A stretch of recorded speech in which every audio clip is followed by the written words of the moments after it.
únicos impuestos que se mantienen y que alrededor de ellos giran todos los ingresos públicos que hemos visto en el presupuesto anteriormente.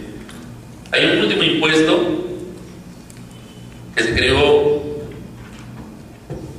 y que inicialmente tuvo algún mal inicio porque fue declarado inconstitucional en su inicio y después ya se logró afinar la parte legislativa y ahora se mantiene, que es el impuesto temporal a los activos netos, ¿no? Que grava el patrimonio de las empresas que superen al millón de soles.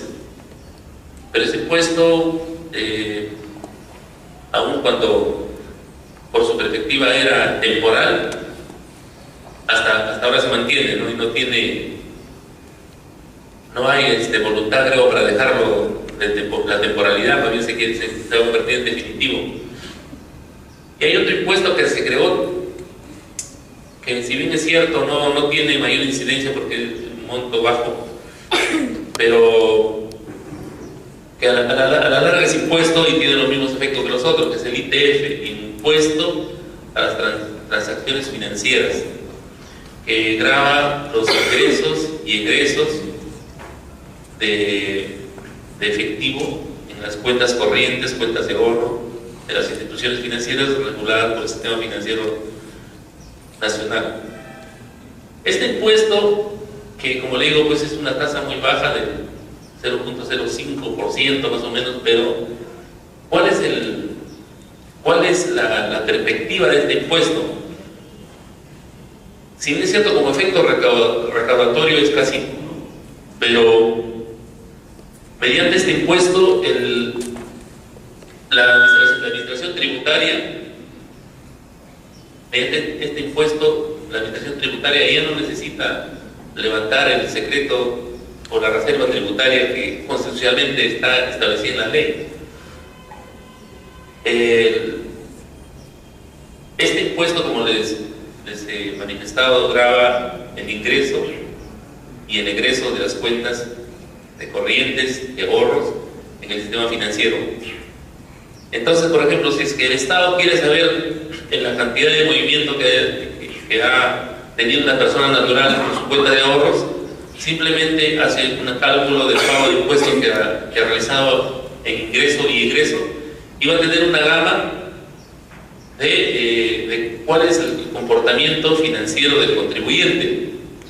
Luego, a través de su sistema, fácilmente va a ir a chequear sus rentas, y si es que hay una diferencia entre el movimiento de ingresos en sus cuentas y sus rentas declaradas a SUNAT, pues simplemente va a determinar una posible evasión, ¿no? Entonces, este viene a ser un puesto que soterradamente cumple muy bien en la labor de información para SUNAT, porque a través de este impuesto la SUNAT ya no necesita acudir a levantar la reserva tributaria o levantar el secreto del bancario, porque ya tiene a la mano y lo aplica, porque en fiscalizaciones SUNAT simplemente te corre el traslado del comportamiento que has tenido con el ITF y corre la carga de las pruebas del contribuyente para que explique, por ejemplo, de dónde obtuvo los ingresos que depositó en sus cuentas bancarias.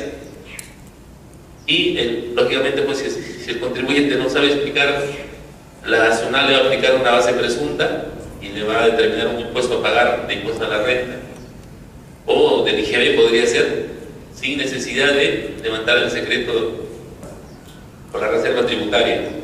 Ese es un último impuesto que, como es de reciente creación, pero no tiene efecto recaudatorio en sí, pero tiene un efecto de información que ayuda a la fiscalización.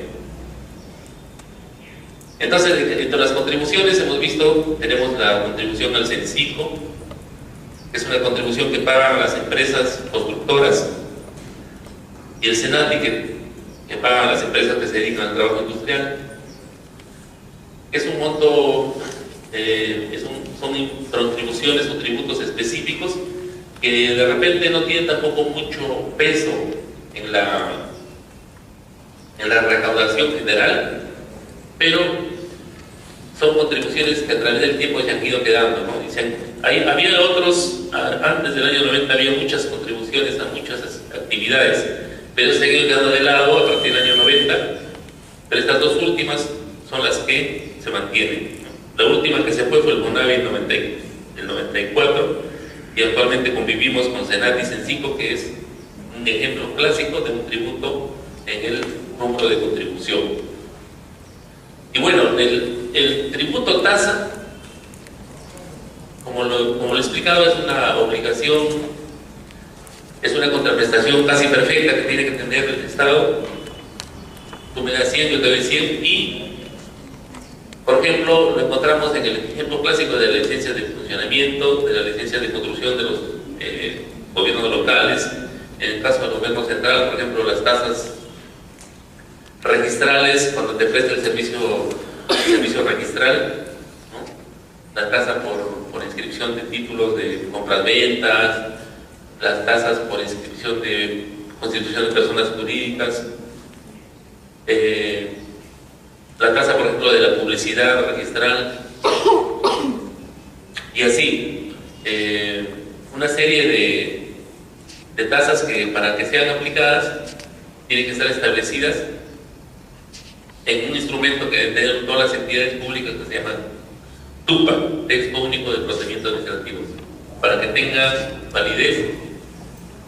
Al margen de estar establecidas en el TUPA, deben estar publicadas también en el Diario Peruano.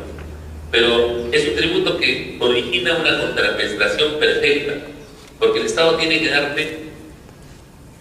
darte tanto como tú le has entregado, ¿no? Si no hay contraprestación, no hay tasa. Dentro de esa tasa también encontramos los arbitrios municipales, que es uno de los ejemplos más discutidos de las tasas, ¿no? Porque los arbitrios municipales, como la definición de tasa lo dice, es una obligación de contraprestación, pero por ejemplo, si te cobran mantenimiento de parques y jardines, los tributos locales, ¿no? O alumbrado público, y de repente tú vives en un sitio que no hay parques, o de repente limpieza pública y el servicio de limpieza no pasa por tu casa, entonces teóricamente tú no deberías pagar. Y esto ha generado pues de que una serie de litigios en el ámbito contencioso administrativo, que ha ido hasta el Tribunal Constitucional, y se han sentado precedentes respecto del cumplimiento de tasas como los arbitrios municipales. Todo este ámbito o las especies de los impuestos, contribuciones, tasas y en general de todo el espectro tributario, lo van a desarrollar tal vez en los módulos posteriores. Este es simplemente una introducción, pero tanto en el módulo del Código Tributario, en los módulos de impuestos al consumo, el IGB, el impuesto a la renta y los siguientes, se va a hacer una mayor exposición y una mayor especialización de cada uno. Pero en forma general tenemos ya un ámbito o un espectro de cómo es que el Estado, ¿no?, cómo clasifica sus ingresos tributarios, y específicamente en el ámbito de tributos.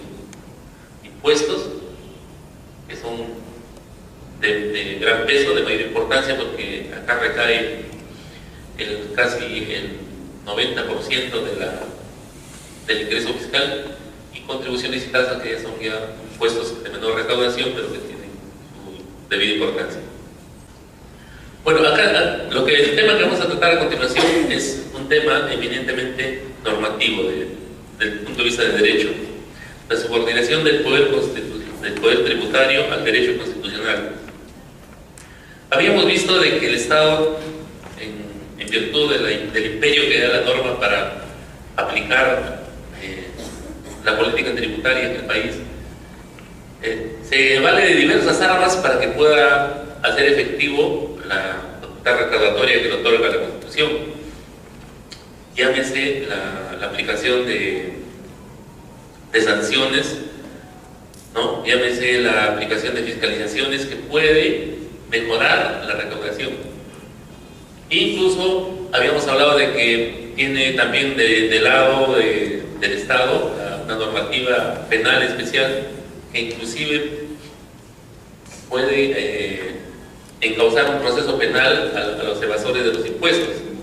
Pero así como tiene esta está un margen muy alto para poder aplicar la base tributaria, para poder aplicar el cobro de impuestos. También tiene una subordinación, porque la Constitución le da una subordinación al derecho constitucional o a la normativa constitucional de los impuestos. Bueno, por eso acá decimos, cualquier sistema impositivo debe ser producto de un ordenamiento tributario, cuya base de sustentación debe provenir de la Constitución, en donde se encuentra expresado el mandato conferido por el Estado denominado no hay impuestos sin ley. O sea, el Estado, por ser Estado, no puede aplicar ningún impuesto, ningún tributo, si es que no está regulado por ley. Por eso hablamos de una subordinación, ¿no? El poder tributario que lo ejerce el Estado hacia el derecho constitucional que proviene, para la redundancia, de la misma Constitución. Ahora, bajo este marco, podemos mencionar que para establecer un sistema tributario efectivo, los gobernantes deben ser cautelosos, ecuánimes, deben abocarse a un estudio profundo de las causas, incidencias y efectos de los tributos a establecer, a fin de que no afecten los bolsillos de los gobernados y cuidando sobre todo la voracidad fiscal. Este es el marco sobre el cual deben trabajar los gobernantes, los que administran justicia, en cuanto a la aplicación del sistema tributario. Deben abocarse a un estudio profundo de las causas, incidencias y efectos de los tributos. Es decir, no deben dejar de lado que antes de aplicar tributos se debe establecer primero cuáles son el comportamiento sociológico de su población, ¿no? Cuál es el nivel contributivo, cuáles son las bases sobre las cuales puede aplicar los impuestos, y que sobre todo, como les dije en un inicio, que la aplicación de estos impuestos no creen distorsiones, que se mantenga sobre todo el principio de neutralidad que lo estableció Adam Smith en el siglo XVII y que hasta ahora se aplica, y que los impuestos no deben interferir con la vida económica de la población.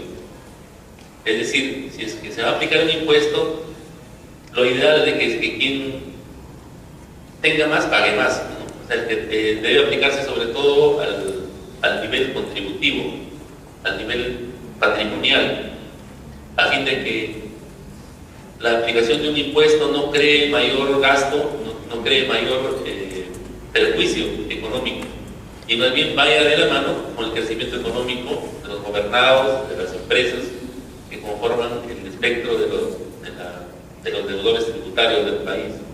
Bueno, acá se vuelve a mencionar que el derecho tributario nace por la fuerza, ¿no?, que le da la ley y por el poder de imperio del Estado. Pero esta fuerza les es conferida por ley. ¿Y cuál ley? No es cualquier ley, es una ley tributaria específica.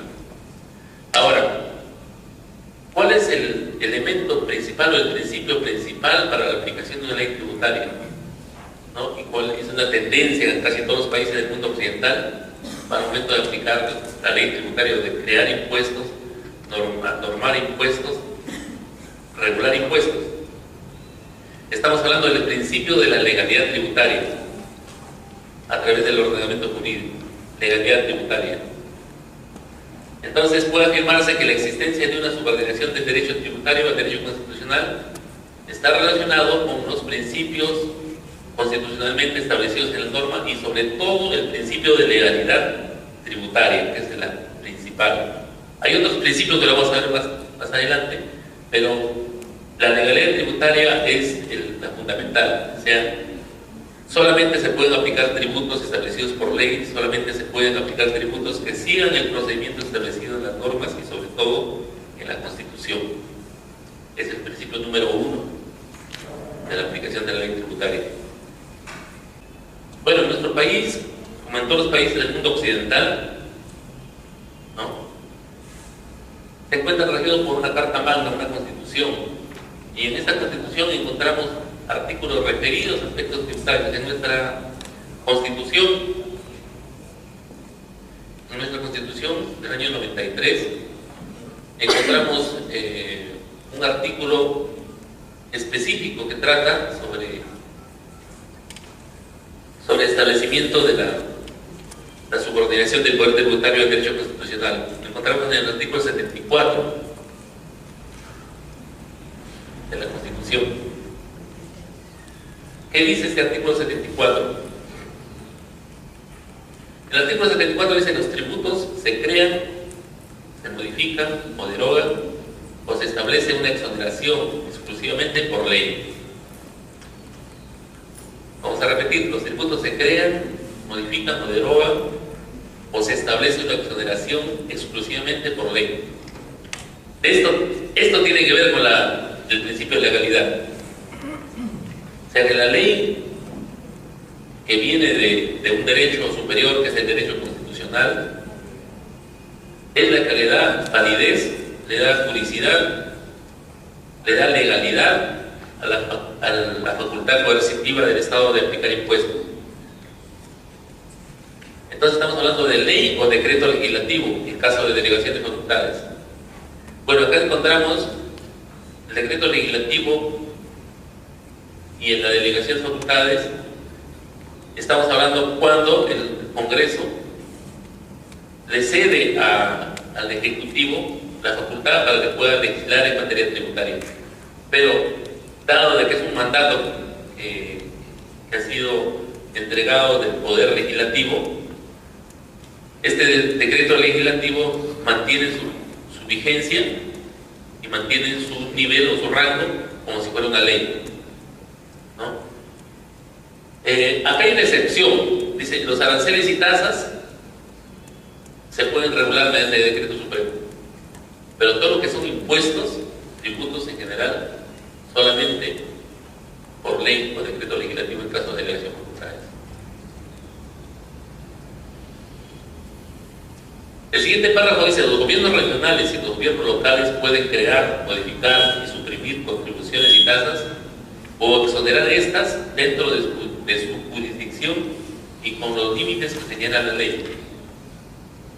El Estado, al ejercer la potestad tributaria, debe respetar los principios de reserva de ley, los de igualdad y el respeto de los derechos fundamentales de la persona. Ningún tributo debe tener efecto confiscatorio. No surten efecto las normas tributarias dictadas en violación de lo que establece el presente artículo. Fíjense que, a pesar de que es un artículo, un único artículo dentro de todo el articulado de la Constitución en general, pero en este artículo se resumen todos los principios que deben cumplir tanto el Poder Legislativo como el Poder Ejecutivo para poder crear y hacer cumplir las normas tributarias. Aquí nos da, en primer lugar, el principio de legalidad, que ya está de más decirlo, y le da una facultad a los gobiernos regionales y los gobiernos locales para que también puedan modificar y suprimir contribuciones y tasas. Pero contribuciones y tasas, no impuestos, ojo, o exonerar estas, dentro de su jurisdicción y los límites que señala la ley. Y también encontramos acá algunos principios específicos, el de potestad tributaria, ¿no? El de reserva de ley, de igualdad y respeto de los derechos fundamentales. Y el último principio que dice que ningún tributo puede tener efecto confiscatorio, o el principio de no confiscatoriedad. Bueno, vamos a extraer del artículo 74 algunos principios fundamentales que ya hemos dicho, hemos adelantado, que se deben cumplir para poder establecer, para poder aplicar impuestos, tributos en general. Como preámbulo, volvemos a decir que en el artículo 74 la Constitución le da una potestad tributaria restricta al Estado, pero a la vez también restringida, porque para el ejercicio de esta potestad debe estar limitada por 4 principios que hemos mencionado y que están en este mismo artículo. el primer artículo, que es el de reserva de la ley, y que tienen una vinculación con el principio de legalidad. Según este principio, algunos temas de la materia tributaria deben ser regulados estrictamente a través de una ley y no por reglamento. Bueno, como teoría legislativa debemos manifestar que dentro del rango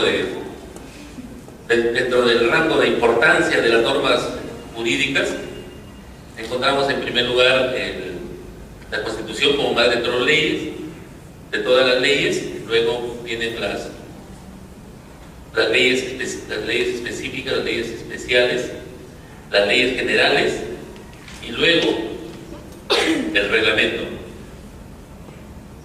La Constitución, la promulgación de la Constitución obedece a un poder constitucional. Es decir, por ejemplo, en nuestro caso, el Parlamento o el Poder Legislativo no puede crear Constitución, tiene que establecerse un poder constitucional específico. El Parlamento, el Poder Legislativo puede crear leyes generales y especiales, o leyes orgánicas o leyes generales, y ya el reglamento y normas inferiores ya están establecidas para ser dictadas por el Poder Ejecutivo. Entonces, en este caso, los temas de materia tributaria deben ser regulados estrictamente a través de una ley, no por reglamento. O sea, un reglamento no puede generar ley. Únicamente, valga en este caso la vigencia, que debe ser establecido mediante un ejercicio del Poder Legislativo, ¿no? Parlamento. Ahora, el reglamento puede extender, puede explicar, puede aplicar el impuesto establecido por la ley, pero no puede generar no puede generar un nuevo tributo, no puede generar un nuevo impuesto. Está subordinado, el reglamento siempre va a estar subordinado a la ley, no puede contradecirlo, así como tampoco la ley puede contradecir lo dispuesto en el artículo 74 de la Constitución. Entonces tenemos acá una subordinación tanto del poder constitucional, tanto del poder legislativo y tanto del poder ejecutivo. El poder ejecutivo norma a través de reglamentos, que viene a ser una explicación que hace de la ley.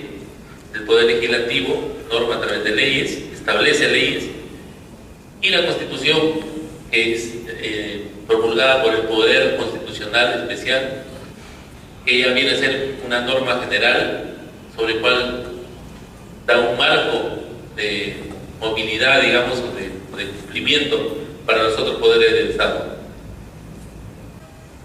El segundo principio que encontramos en el artículo 74 es el artículo de igualdad. En este caso, el principio de igualdad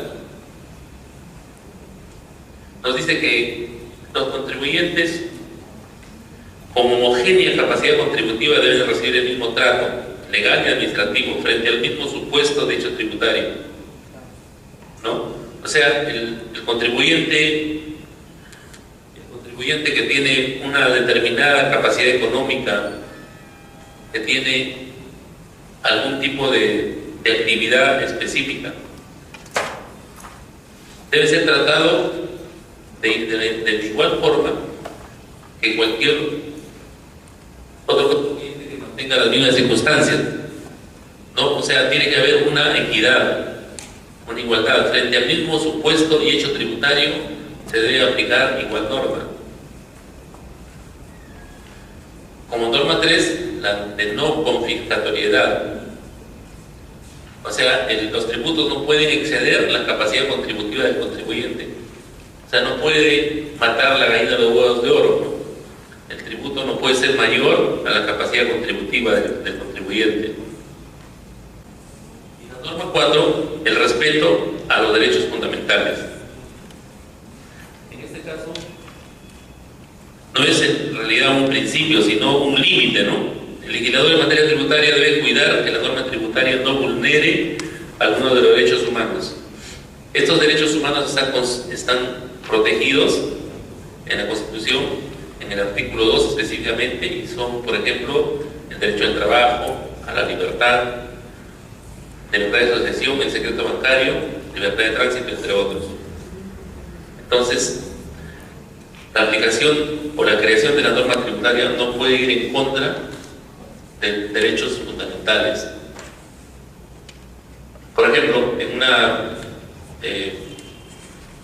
fiscalización tributaria, la administración tributaria no puede vulnerar el derecho al secreto bancario, aun cuando sabemos que con el ITF ya lo levantó, ¿no? No puede vulnerar las libertades personales ni el derecho a la intimidad. No te puede pedir información sobre tu vida íntima, ¿no? Entonces el derecho tributario tiene un límite en cuanto que los derechos fundamentales están por encima de cualquier intención de recaudación. Ya como doctrina encontramos algunos otros principios que son también muy importantes, que ya están establecidos en la doctrina, no tanto en la norma tributaria peruana, que tenemos el principio de economía y el principio de neutralidad. Se dice en cuanto al principio de economía que se busca lograr que los impuestos impongan a los contribuyentes la menor carga posible por encima del monto que efectivamente ingresa al fisco, ¿no? Y en cuanto al principio de neutralidad, que es la bandera de las entidades antiliberales, y que así lo habíamos visto en el inicio de la clase con las finanzas clásicas, en la cual Adam Guinness estableció que uno de los principios para aplicar la labor del Estado era que debe mantener una neutralidad impositiva. Y acá lo recogemos, dice que los impuestos deben dejar inalterados todas las condiciones del mercado y no provocar distorsiones de la oferta, de la demanda y los precios, no solo en las transacciones de los bienes gravados, sino de todos los bienes y servicios, ¿no? Es un principio de no intervención, que los impuestos deben ser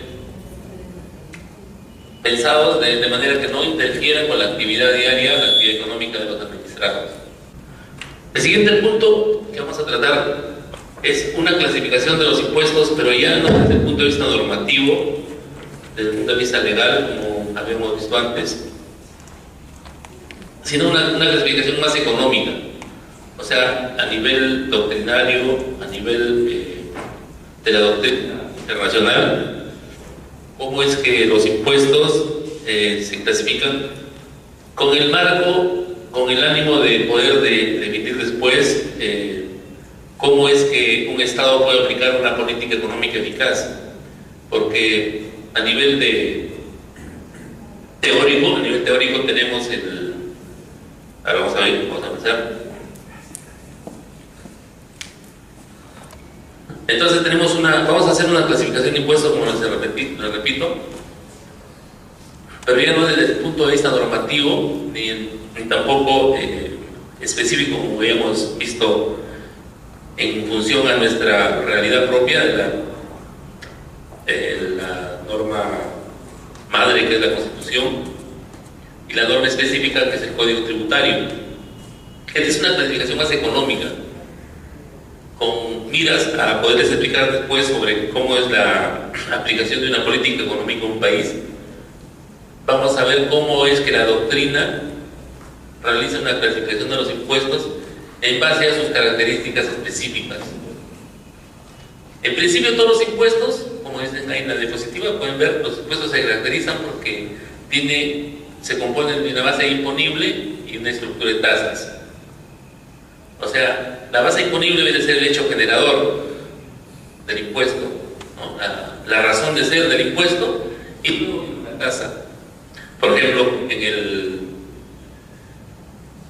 en el impuesto a la renta, ¿cuál sería el hecho generador? ¿No? Impuesto a la renta, ¿cuál sería el hecho generador? A ver.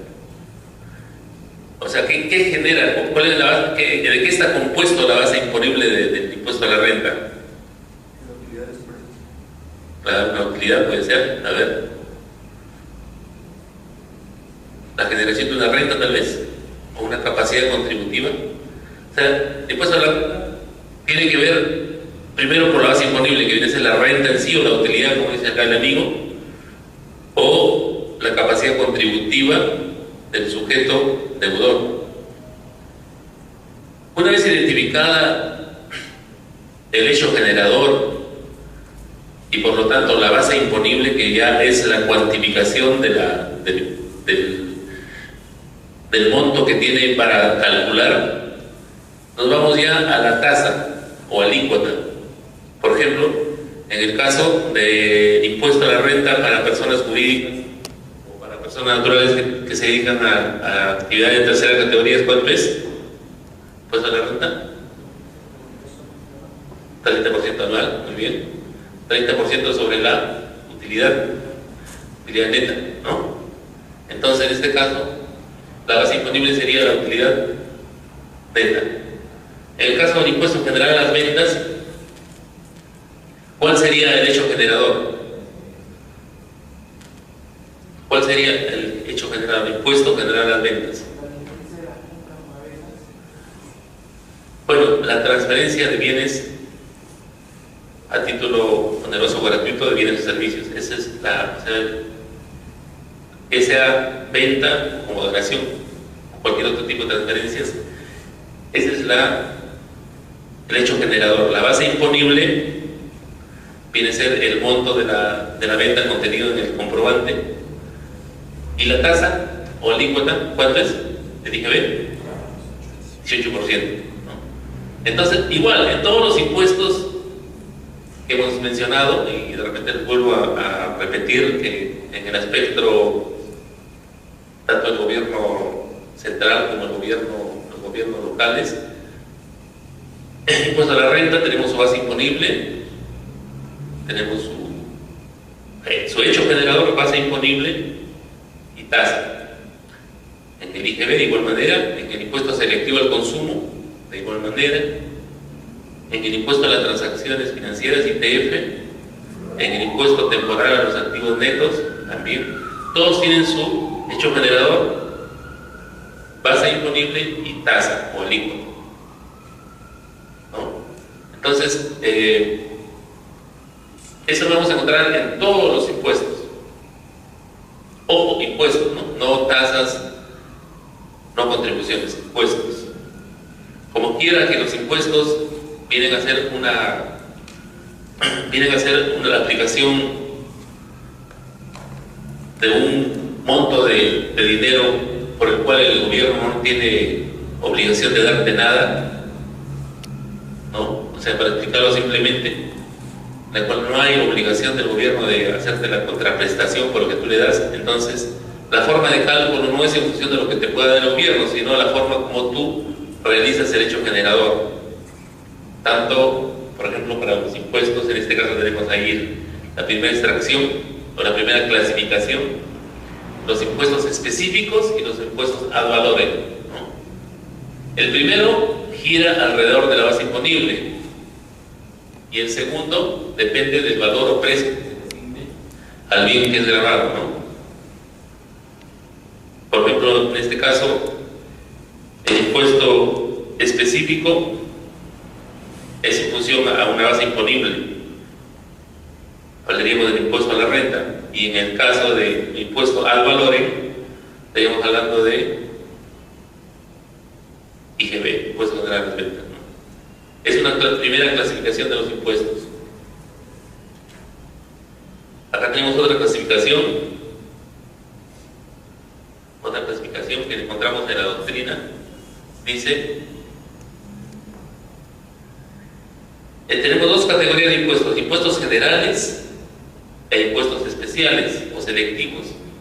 Los generales gravan todas las manifestaciones de riqueza de una determinada naturaleza, por ejemplo, el impuesto general a las ventas, el impuesto a la renta. Y los impuestos especiales o selectivos se aplican sobre determinados bienes o servicios, como serían el tabaco, combustible, bebidas alcohólicas. Por ejemplo, el el impuesto selectivo al consumo. El impuesto selectivo al consumo en nuestro país se aplica, como tenemos acá en la diapositiva, a la transferencia o al consumo de cigarrillos, gasolina, cerveza, gaseosas y otros bienes suntuarios, ¿no? Son bienes de consumo exclusivo, en la cual la aplicación se hace sobre el monto consumido.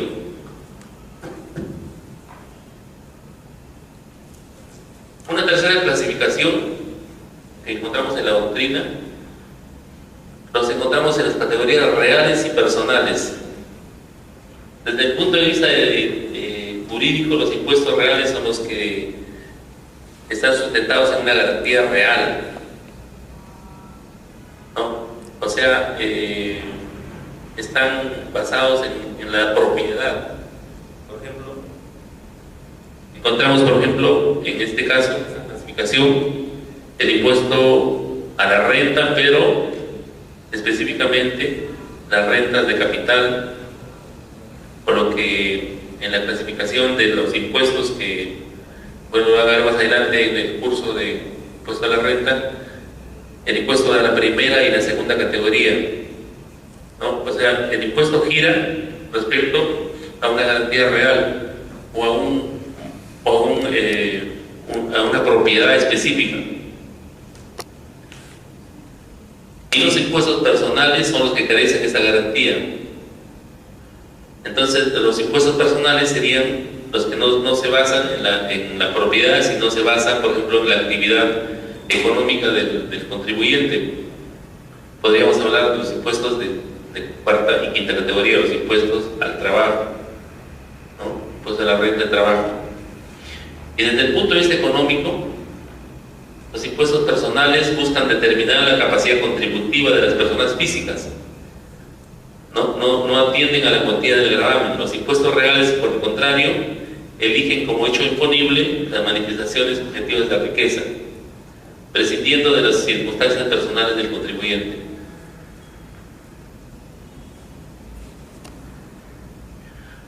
Bueno, en nuestro país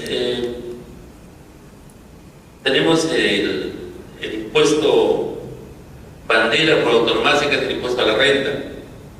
El impuesto a la renta, como su nombre lo dice, que lo hemos definido, que grava la capacidad contributiva del contribuyente, y para efectos de aplicación y para efectos de la clasificación de esa parte de la doctrina, lo encontramos que grava en tres grupos, lo que es impuestos reales, impuestos personales y negocios, ¿no? Pero en la legislación lo encontramos como rentas de trabajo, rentas de capital y rentas de negocios, ¿no? Las rentas de capital se dividen a la vez en dos, primera y segunda categoría. Las rentas de trabajo, cuarta y quinta, y las rentas de negocios, que es la tercera categoría. O sea, 5 categorías. Las dos primeras son rentas de capital, la tercera categoría renta de negocios, y la cuarta y quinta categoría renta de trabajo. Dentro de las rentas de capital tenemos la primera categoría, que son arrendamientos, segunda categoría, que son transferencia de primera venta de inmuebles intangibles, tercera categoría negocios, cuarta categoría honorarios y quinta categoría trabajo dependiente. Esto no lo he empleado porque lo van a llevar en el curso, en los cursos posteriores del diplomado, sobre todo lo que es código tributario y lo que es impuesto a la renta. Ahí van a ampliar más sobre esta clasificación, pero desde el punto de vista doctrinario y desde el punto de vista tanto jurídico como económico, encontramos acá en la doctrina los impuestos personales y los impuestos reales, ¿no? De naturaleza real, que viene a ser más o menos lo que cómo es que el Estado los ha clasificado, pero es lo mismo, ¿no? Luego encontramos una clasificación ya un poco más ortodoxa del Fondo Monetario Internacional, respecto a la clasificación general de los impuestos, que más o menos se aplica en todos los países del orbe, ¿no? Tenemos impuestos sobre la renta y las utilidades. En nuestro país sería el impuesto a la renta, ¿no?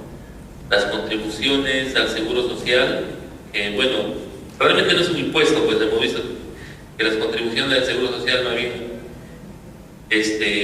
vendrían a ser como su nombre dice, una especie diferente de tributo, porque el Estado tiene la obligación de retribuirte con seguridad social, lo que tú le pagas. El impuesto sobre nómina o una fuerza de trabajo a cargo de empleadores, ¿no? Los impuestos a las planillas, que en este caso lo encontraríamos sobre los impuestos de cuarta categoría, o quinta categoría, perdón.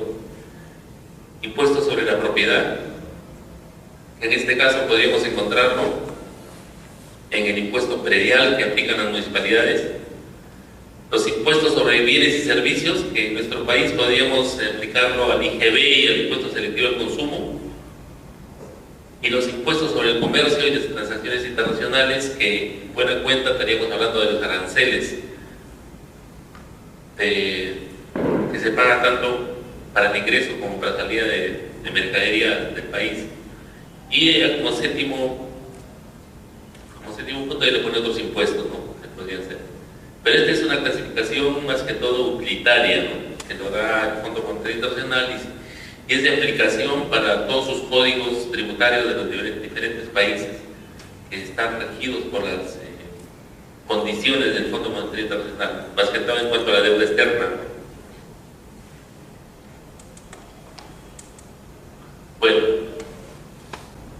Bueno, hasta acá hemos visto, recapitulando, el papel de las finanzas en el Estado, cómo el Estado puede convertirse en un administrador financiero, cuáles son las herramientas que el Estado tiene para poder programar sus ingresos y los presupuestos. Hemos visto las distorsiones del presupuesto general. Luego nos hemos detenido en la parte de los ingresos y específicamente cuáles son los ingresos ordinarios o la razón de ser de los ingresos estatales, que son los impuestos, los tributos en general. Hemos visto el peso de los tributos dentro del presupuesto, que tiene pues más del 80% de peso. Y luego ya nos hemos detenido a ver cuál es la clasificación de los impuestos, ¿no? De los tributos, perdón. Impuestos, tasas, contribuciones, desde el punto de vista normativo de la Constitución y del Código Tributario. Y también hemos visto cómo es que los tributos se clasifican en la doctrina. Entonces la siguiente parte ya va a ser más que todo la relación de ser del curso, que es el análisis económico, o sea, cómo es que los impuestos pueden afectar la economía del país. Entonces acá tenemos que hemos visto pues de que el Estado tiene diversas herramientas para que a través de la doctrina y a través de la legislación específica pueda establecer el espectro tributario del país y darle ingresos a su presupuesto, específicamente con el cobro de tributos y específicamente con el cobro de impuestos. Entonces, de acá en adelante ya tendríamos que ver cómo es que el Estado puede elegir entre la enorme gama de clasificación de tributos e impuestos que hay para aplicar el más certero, y sobre todo cómo aplicar el tributo que lo tiene la doctrina, lo tiene la legislación, puede aplicarlo a su situación particular, para que esa aplicación no cree distorsiones, no cree falencias económicas y no cree sobre todo perjuicio económico a sus contribuyentes, ¿no? Hemos visto de que los tributos deben ser creados por ley y deben ser aplicados también por ley, y que el Estado, más que todo el Poder Legislativo, la Constitución ha establecido de que hay límites para la aplicación de estos tributos, no con fiscalidad, que sean neutros. Entonces, el trabajo de acá de los gobernantes, los que van a hacerse cargo de la ejecución del presupuesto, sería cómo escoger el sistema tributario perfecto, de tal manera que pueda cumplir con los objetivos de recaudar ingresos, pero a la vez no cause problemas en la población. Entonces acá tenemos una primera concepción de los atributos de un buen sistema tributario, ¿no?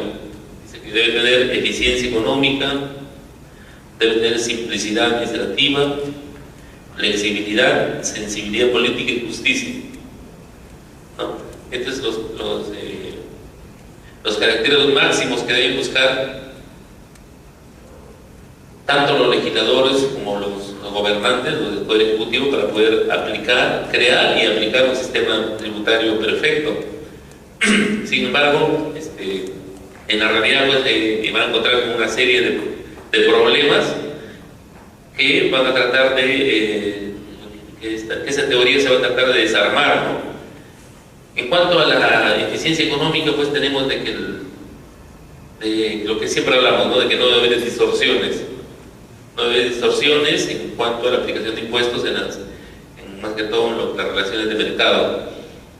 La simplicidad administrativa en cuanto a que los impuestos, la normativa o los procedimientos de imposición de los tributos deben ser entendibles, deben ser claros, no debe llegar a analogías ni a malas interpretaciones, y sobre todo respetar el principio de legalidad, ¿no? Que la norma esté bien establecida, la forma como se va a aplicar. Flexibilidad en cuanto a que la aplicación de los impuestos pueden variarse sin de repente modificar la norma general, puede aplicarse a diversas situaciones, pero con una norma general. Sensibilidad política ya tiene que ver con la aplicación, con la política, con la forma como el gobierno pueda incluir dentro de sus perspectivas y dentro de sus rumbos económicos la aplicación de un sistema tributario. Y el último ideal pues es de la justicia, ¿no? Que la justicia, el sistema tributario sea justo y aplique a todos por igual. Pero esta es una doctrina, es una utopía, ¿no? Porque vamos a ver que en la aplicación general no se da, es bien difícil llegar a un sistema perfecto. Lo primero que va a encontrarse con los legisladores y los gobernantes al momento de aplicar el sistema tributario son las distorsiones en el mercado. ¿Y por qué se producen las distorsiones en el mercado de los impuestos? Se producen porque como reacción natural los gobernados, los contribuyentes, los deudores tributarios tienen una reacción natural a pagar impuestos, ¿no? De por sí van a tratar de eludirlos o pagar menos, ¿no? Ahora, bueno, de repente habría que tener un momento para ver qué es elusión y qué es evasión, porque evasión pues es simplemente dejar de pagar impuestos intencionalmente, ya sea con una argucia, valiéndose de hechos vedados tal vez. Pero deberíamos hablar realmente de elusión, o sea, echa la norma, echa la trampa, buscar algún resquicio de la norma para tratar de no pagar impuestos, ¿no? Entonces, los impuestos de por sí van a causar distorsión porque, por ejemplo, si es que se aplica un impuesto demasiado alto, ¿no? Va a causar el efecto inverso, porque en vez de aumentar la recaudación, va a aumentar la informalidad. Y al aumentar la informalidad, pues hay una distorsión, ¿no? Distorsión en el mercado, porque ya no estamos hablando de las mismas condiciones del que paga impuestos que el que no paga impuestos. O sea, hay algunos ofertantes que tienen mayores ventajas que otros.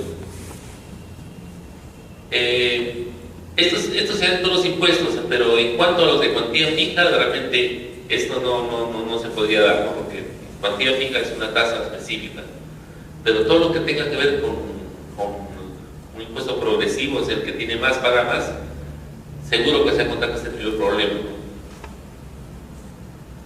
También los impuestos afectan las divisiones de los mercados respecto a la oferta de trabajo en el ahorro, ¿no? O sea, están relacionadas con la capacidad de ahorro de la población y con la oferta de trabajo.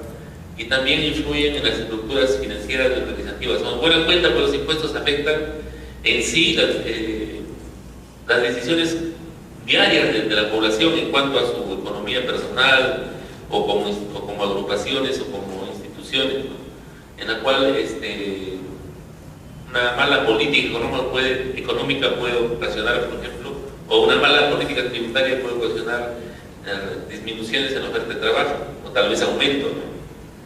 Puede causar, afectar el ahorro, ¿no? Porque de repente la persona va a tener que disponer de su ahorro para pagar impuestos.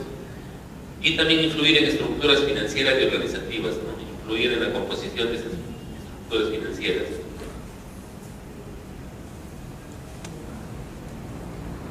El principio de equidad económica. Para corregir estas distorsiones, se establecen dos principios que podían corregir o se podían aplicar para que estas distorsiones no se den. Entonces, primero tenemos el principio de la equidad horizontal. La equidad horizontal, la premisa de la equidad horizontal dice: los individuos idénticos deben pagar impuestos idénticos, ¿no? Esto está relacionado con el principio de igualdad que habíamos visto anteriormente. Entonces, la tarea del legislador es especificar los criterios para agrupar los individuos idénticos, o sea, agrupar cuáles son los individuos que tienen, por ejemplo, la misma capacidad contributiva, los mismos ingresos, los mismos beneficios, ¿no? Entonces, de eso habla la equidad horizontal, todos iguales, principio de igualdad. Sobre todo para los impuestos que son de tasa, o sea, no está en función de la capacidad contributiva, o sea, que gana más, paga más, no. En este caso es para los individuos que de repente tienen que pagar una misma tasa, pero en las mismas condiciones de mercado todos, ¿no? Y la equidad vertical establece que las personas que tienen más capacidad de pago deben pagar más impuestos, ¿no? Por ejemplo, el impuesto a la renta de personas naturales, en lo que es renta de trabajo, en la cual la tasa va subiendo conforme tú ganas más, ¿no? Empieza con 15 y termina, me parece, con 27%. Entonces, en este caso, hay una equidad vertical, dice: las personas que tienen más capacidad de pago deben pagar más impuestos, ¿no? Pero tiene defecto, dice, pues de todas maneras lo que va a causar son distorsiones siempre. Y algunos consideran que es mejor gravar el consumo que la capacidad contributiva. Bueno, en esencia, los impuestos deben cumplir, dice, con una de las premisas fundamentales: convertirse en un instrumento de captación de ingresos del Estado. Pues, lo hemos visto ya en la exposición del presupuesto, ¿no? De cómo influye los impuestos en los ingresos del Estado, con el cual va a componer la masa de ingresos requeridos para el financiamiento de los recursos públicos. Ese es el efecto económico en cuanto al fin específico de los impuestos. Sin embargo, no es el único objetivo que tienen los impuestos, ¿no? No solamente de repente proveer de ingresos, ¿no? Sino más bien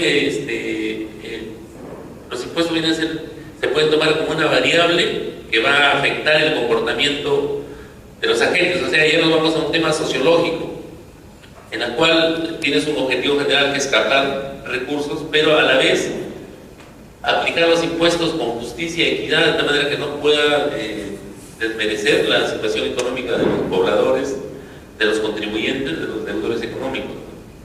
Efectos sobre la equidad y la distribución del ingreso. De igual manera que lo anterior, ¿no? El impuesto, la aplicación de impuestos de todas maneras va a interferir la distribución del ingreso, ¿no? O sea, a esto también repetiría lo que hemos dicho. El primero es el tratamiento de dar a las personas que se encuentran en iguales circunstancias, el principio de igualdad, y en el segundo, el trato relativo deseado a las personas en distintas circunstancias. Pero, ¿cuál es la perspectiva de este impuesto? Si bien es cierto, como efecto recaudatorio es casi, pero mediante este impuesto la administración tributaria, mediante este impuesto, la administración tributaria ya no necesita levantar el secreto o la reserva tributaria que constitucionalmente está establecida en la ley. Este impuesto, como les he manifestado, grava el ingreso y el egreso de las cuentas de corrientes, de ahorros en el sistema financiero. Entonces, por ejemplo, si es que el Estado quiere saber la cantidad de movimiento que ha tenido una persona natural en su cuenta de ahorros, simplemente hace un cálculo del pago de impuestos que ha realizado en ingreso y egreso, y va a tener una gama de cuál es el comportamiento financiero del contribuyente. Luego, a través de su sistema, fácilmente va a ir a chequear sus rentas, y si es que hay una diferencia entre el movimiento de ingresos en sus cuentas y sus rentas declaradas a SUNAT, pues simplemente va a determinar una posible evasión, ¿no? Entonces, este viene a ser un impuesto que soterradamente cumple muy bien en la labor de información para SUNAT, porque a través de este impuesto la SUNAT ya no necesita acudir a levantar la reserva tributaria o levantar el secreto del bancario, porque ya tiene a la mano y lo aplica, porque en fiscalizaciones SUNAT simplemente te corre el traslado del comportamiento que has tenido con el ITF y corre la carga de la prueba del contribuyente para que explique, por ejemplo, de dónde obtuvo los ingresos que depositó en sus cuentas bancarias, y lógicamente, pues si el contribuyente no sabe explicar, la SUNAT le va a aplicar una base presunta y le va a determinar un impuesto a pagar de impuesto a la renta, o del IGB podría ser, sin necesidad de levantar el secreto por la reserva tributaria. Ese es un último impuesto que, como es de reciente creación, pero no tiene efecto recaudatorio en sí, pero tiene un efecto de información que ayuda a la fiscalización. Entonces, entre las contribuciones hemos visto, tenemos la contribución al CENSICO, que es una contribución que pagan las empresas constructoras, y el SENATI, que pagan las empresas que se dedican al trabajo industrial. Es un monto, son contribuciones o tributos específicos que de repente no tienen tampoco mucho peso en la recaudación general, pero son contribuciones que a través del tiempo se han ido quedando, ¿no? Había otros, antes, origina una contraprestación perfecta, porque el Estado tiene que darte tanto como tú le has entregado, ¿no? Si no hay contraprestación, no hay tasa. Después de esa tasa también encontramos los arbitrios municipales, que es uno de los ejemplos más discutidos de las tasas, ¿no? Porque los arbitrios municipales, como la definición de tasa lo dice, es una obligación de contraprestación, pero por ejemplo, si te cobran mantenimiento de parques y jardines, los tributos locales, ¿no? O alumbrado público, y de repente tú vives en un sitio que no hay parques, o de repente limpieza pública y el servicio de limpieza no pasa por tu casa, entonces teóricamente tú no deberías pagar. Y esto ha generado, pues, de que una serie de litigios en el ámbito contencioso administrativo, que ha ido hasta el Tribunal Constitucional, y se han sentado precedentes respecto del cumplimiento de tasas como los arbitrios municipales. Todo este ámbito o las especies de los impuestos, contribuciones, tasas y en general de todo el espectro tributario, lo van a desarrollar tal vez en los módulos posteriores. Este es simplemente una introducción, pero tanto en el módulo del Código Tributario, en los módulos de impuestos al consumo, el IGB, impuesto a la renta y los siguientes, se va a los únicos impuestos que se mantienen y que alrededor de ellos gira todos los ingresos públicos que hemos visto en el presupuesto anteriormente. Hay un último impuesto que se creó y que inicialmente tuvo algún mal inicio porque fue declarado inconstitucional en su inicio y después ya se logró afinar la parte legislativa y ahora se mantiene, que es el impuesto temporal a los activos netos, ¿no? Que grava el patrimonio de las empresas que superen al millón de soles. Pero ese impuesto, aun cuando por su perspectiva era temporal, hasta ahora se mantiene, ¿no? Y no hay voluntad, creo, para dejarlo la temporalidad, también se va a convertir en definitivo. Y hay otro impuesto que se creó, que si bien es cierto no tiene mayor incidencia porque es un monto bajo, pero que a la larga es impuesto y tiene los mismos efectos que los otros, que es el ITF, impuesto a las transacciones financieras, que grava los ingresos y egresos de efectivo en las cuentas corrientes, cuentas de ahorro de las instituciones financieras reguladas por el sistema financiero nacional.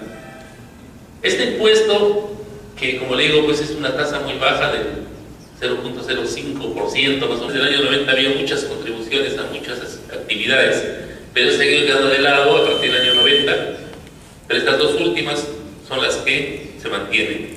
La última que se fue el Bonavi en el 94, y actualmente convivimos con Senat y Cencico, que es un ejemplo clásico de un tributo en el rubro de contribución. Y bueno, el tributo tasa, como lo he explicado, es una obligación, es una contraprestación casi perfecta que tiene que tener el Estado. Tú me das 100, yo te doy 100, y por ejemplo, lo encontramos en el ejemplo clásico de la licencia de funcionamiento, de la licencia de construcción de los gobiernos locales. En el caso del gobierno central, por ejemplo, las tasas registrales, cuando te presta el servicio registral, ¿no? La tasa por inscripción de títulos de compras-ventas, las tasas por inscripción de constitución de personas jurídicas, la tasa, por ejemplo, de la publicidad registral, y así una serie de tasas que, para que sean aplicadas, tienen que estar establecidas en un instrumento que deben todas las entidades públicas, que se llama TUPA, Texto Único de Procedimientos Administrativos, para que tenga validez. Al margen de estar establecidas en el TUPA, deben estar publicadas también en el diario peruano. Pero es un tributo que